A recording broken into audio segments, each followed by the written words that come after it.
Hey, what's going on, guys? Welcome back to another video. So I've given it a couple days, let some of it play out, and now I'm going to go and talk about the aftermath of the EDP445 situation. This is still undergoing, but I feel like there has been some updates that we can talk about, and this will give me a chance to talk about some of the things I've seen in the comment sections and give my opinions on a lot of things overall. We have an update from big old Keemstar, Big Keem on the scene. He said, breaking, local police are investigating EDP445 after many concerned citizens around the world flooded them with calls about him coming to meet what he believed to be a 13-year-old girl. Hashtag drama alert. And then I was actually sent a video of, I believe in Bakersfield, California, though it actually was shown on the news, which that's wild.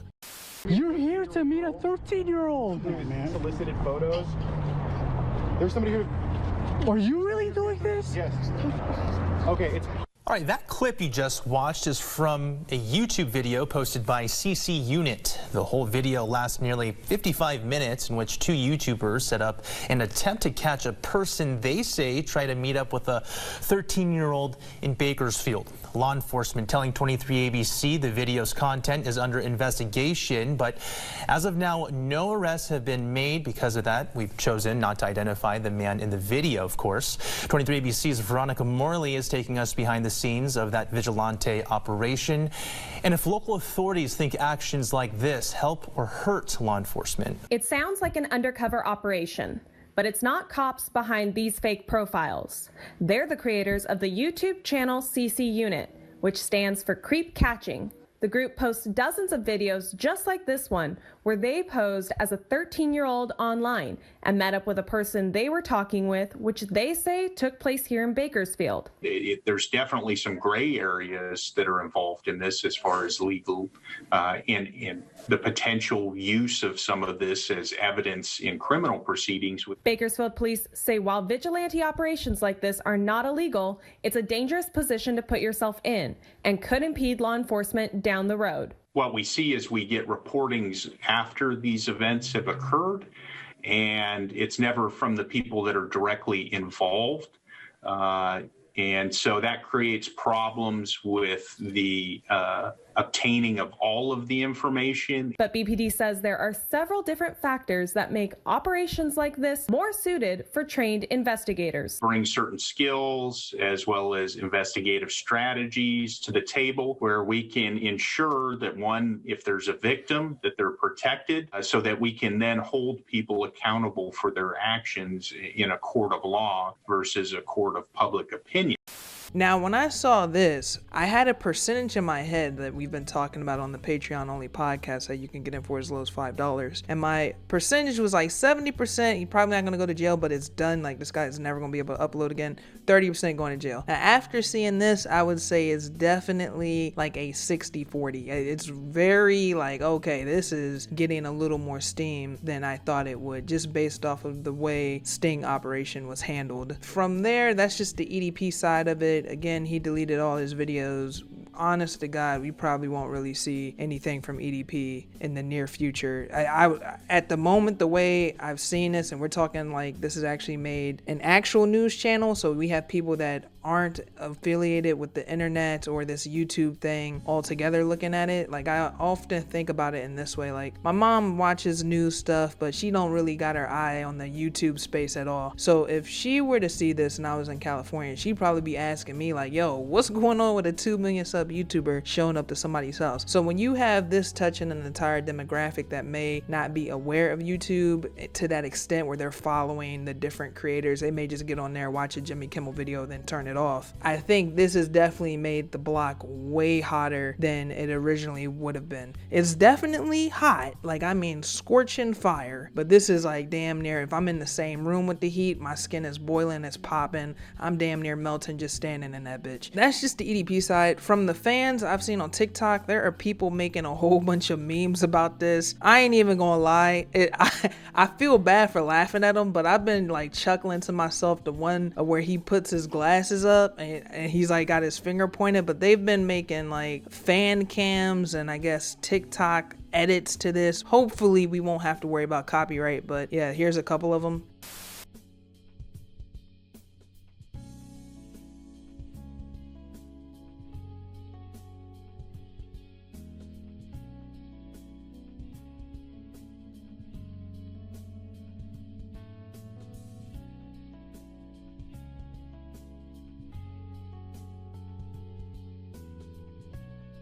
So that's just like everything going on from the EDP side and some of the things I've been seeing from the fans. Of course, we have people still saying, hey, it don't matter, I'm watching regardless, I'm in it to the nigga dead. There's those people, there's nothing I can do about that, nor I don't even know if I would want to at the end of the day. So the big one that I've seen is like, hey, Big Rob, what about James Charles? Brazilian butt lift James, Mr. I'ma send the ass to the underage kids James. I think the problem with James and the reason why James wasn't held to the same standard, because in a way he was. When this initially broke 2 years ago back in 2019, you gotta remember James lost 3 million subscribers. It's just at the time it looked as if the two people that came out against him, which was Tati Westbrook and Jeffree Star, was lying at that time. So everybody kind of gave James the, oh, our bad, our mess up. I even think the reason why we have the new system implemented on YouTube now where we all can't see each other's exact number when it comes to subs is due to that situation of him losing 3 million, because that was such a big thing at the time. And because of the oopsies that happened with it, even though if you look at today's standard and the way we look at James Charles currently, it would look as if Jeffree and Tati wasn't lying and they were telling the truth. At that point, it didn't look good for him. History said they were wrong and James was correct. Again, as time has gone forward, we can see that that is not the case at all, but that's just the way it is, unfortunately. And also, I have like reasons to suspect, I think James definitely probably plays those, well, ain't no definitely, I'm almost 100% sure he plays those behind the scenes games where, hey, you can go and talk about him in a certain way if you want to, and you may be getting something to the business email discussing some of the things you may or may not have said online. It's no surprise that James has threatened with lawyers' hell, even though that he's admitted in the last couple of weeks that yes, he was texting and he's sent some pics and he keeps messing up and he's taking accountability. Because you have some clout chasers that have come out and said, hey, James has said this to me, and they were lying, people that have reported on that, James is trying to pursue legal action against those people. And if I'm sitting here and thinking why that is, I would probably have to say is because when we look at the entity that is James Charles, that is a business that's way too big to fail. EDP445 is a very successful YouTuber, and I would never have taken that away from him before he deleted all his videos and before any of this has happened. But that's not even the same thing. Like, nigga, we're talking Walmart versus a mom and pop shop in terms of sizes and potential outreach. Like, you're way different. Like, I would be very surprised if EDP has touched $3 million off this. I know for a fact that James Charles is probably touching, if he's touching less than 3 a year, I'd be very surprised. So when you talk about the type of funding that guy has, the PR, if you see what he puts out, like the way he words some of his sentences and his statements, it's done very well. EDP goes there in person, like we literally have him in person. I know everybody's tired of hearing 4K, but in 4K, we have him in person. Is not no elements of, could that be him? Is that him? No, that's most definitely him. When you have like the phone games and the text messages, it always has that air of there's a potential this could be fake. That's why when you start seeing that the one kid that recently exposed James, like we're seeing this like, oh, that looks like James's room. That's James's ass. Like he's sending birthday suit pics. I don't think he can talk his way out of this one. And that's why when it comes to any type of exposing like this, where you're trying to show people using their influence or their base and they're talking to teenagers and minors or whatever word you want to associate with kids, right? I always say is like, even if it's looking good, you want to get that person dead to rights. So you have to get them in a way where it's like, hey, yo, bro, there's really no talking your way out of this one. Like, you can't show up to what you're suspecting is a 13-year-old's house and then say, hey, I'm just here for a cupcake. Were you here for kitty cat too, perhaps? Or just the cupcake? Come on, my man. So I think that's the difference between James and EDP. There's definitely a lot of similarities there. When you start talking about money, that's a big one. And then the team that's just behind James. EDP don't have that. EDP literally had Erica's daughter Aurora, and then Felipe. and then that was it. It was a one-man band. Also, I forgot to mention, so I'll just put it here. James has recently lost a lot of his sponsorship deals, and he's completely demonetized from YouTube as well at the moment, and you could kind of see that in his post where he says he's parting ways with Morphe. Nigga, they dropped your ass. But that's about as good as it's going to get with James. If you ever think you're going to see James in cuffs going to the penthouse where somebody's going to be dicking him down from the back, let me go ahead and bring you back to reality, because I know for a fact that is never happening. Let's move on to the second person, and the second person is Cinnpie, which I've gotten G-checked a little bit. Like, did you keep that same energy with Cinnpie, Rob? Let's go ahead and talk about Big Cinnpie. Now, for the people that weren't around during this when Cinnpie happened, Cinnpie actually trended twice, which you don't normally see too much on social media. You see somebody say something, something happens, and then we move on. Prime example, we're not thinking about Justine, I can't even remember her last name, but Justine Paradise, the Jake Paul girl. Right when the Jake Paul fight happened, Jake Paul two-pieced up Ben Askren. We weren't even thinking about him sitting on a chick's chest, making her suck meat. Oh my God, let me go to Jesse's dogs.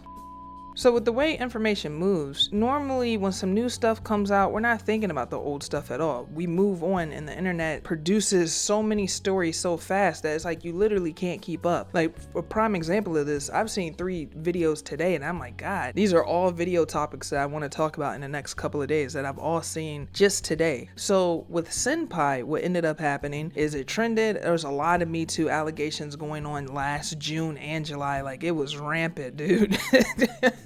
It was really ridiculous. During all of that, her story trended twice. So it went Cinnpie, and that was the stuff that was trending on Twitter. And then a couple days later, regular people that aren't really tapped in on the Twitch and YouTube stuff, they found out about the story and they doxed her. They had her government name, Cinnamon Dunson, up there saying #arrest Cinnamon Dunson. It was so bad, in fact, that her brother, who runs the Super 2U Twitch channel, was getting death threats, and she's just completely disappeared. Now, I have a little bit of a conspiracy theory that, if you guys want to know, we have talked about again on the Patreon only podcast that you can get it for as low as $5. And my conspiracy theory with her, because she doesn't have EDP money, or she definitely don't have the James Charles bag. So it's like, and out of everybody, she's the one that's like, man, I know she definitely feels it, because right when she started to blow up off of this internet thing, or I don't want to say blow up, I would say probably you saving quite a little bit each month through the probably subs and donations and all that extra stuff. She was more of a Twitch chick. She didn't really focus on the YouTube side too much. It all came crashing down. And my little bit of a conspiracy theory, just a tiny bit, is I think one of these simps out here is like, hey, I know you're a good person, and I know you messed up, but I believe you can change, and is out here low-key probably funding her lifestyle. Either that, or she went back home to live with her parents. Some people can afford to take breaks. Like, James can take breaks. I don't know, EDP's channel was very unsafe, like, in terms of demonetization, so he probably had to upload to make paper. And then the Cameo, he ended up shutting his Cameo down as well. So he's gonna be in a very similar situation where I was like, hope the nigga got some money saved to the side, because it's about to get real if he doesn't. And then the last part, and this is the part that you see a lot with Cinnpie stuff, even if you go over to her Instagram to this day, is, yo, the reality is niggas don't really care what happens to men when they're sexually assaulted. We're just keeping it a whole beam, bro. So there's a lot of men out here that had the energy like, yo, that little nigga Papi tripping off some head,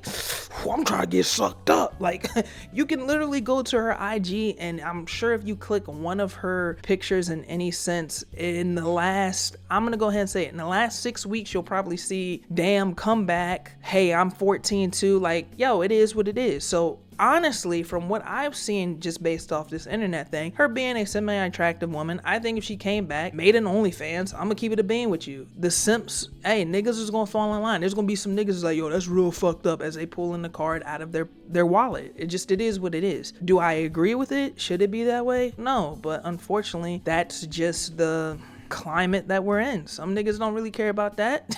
They really don't. And it's messed up, because you can, when you look at Papi, you read his tweets, his twit longer, hell, if you even saw his Twitch stream, you could tell, yo, if you looked in the kid's eyes, you could tell that shit was fucking with him heavy, dude. When people was pulling up all the old videos where you gotta play against her and her new nigga at the time, you look at the kid's face, you see that was messing him up. So while, and as men, we have a tendency to devalue other men's pain. So it's like, hey, yo, man, shit, you got shot, that didn't kill you though, nigga. Like, the famous words is like, yo, Ace, man, niggas get shot every day, B, you be alright.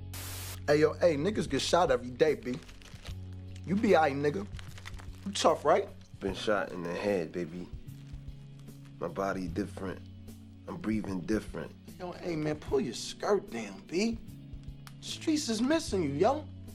That's what I feel with those two people that I know people have been jumping in my comment sections, been low-key like pulling their fist back, punching me in my jaw with James Charles, and then hit me in my gut with Cinnpie. I'm just like, man. And I figured I would wait till everything kind of plays out and then put it here. So with that being said, I guess we're just going to go ahead and wrap it up here. I don't really have anything else to add. And I know for a fact after I'm done with this, even though I wrote down everything I want to talk about in this video, I'm going to forget something. Then I'm going to be like, man, I should have added that to the video.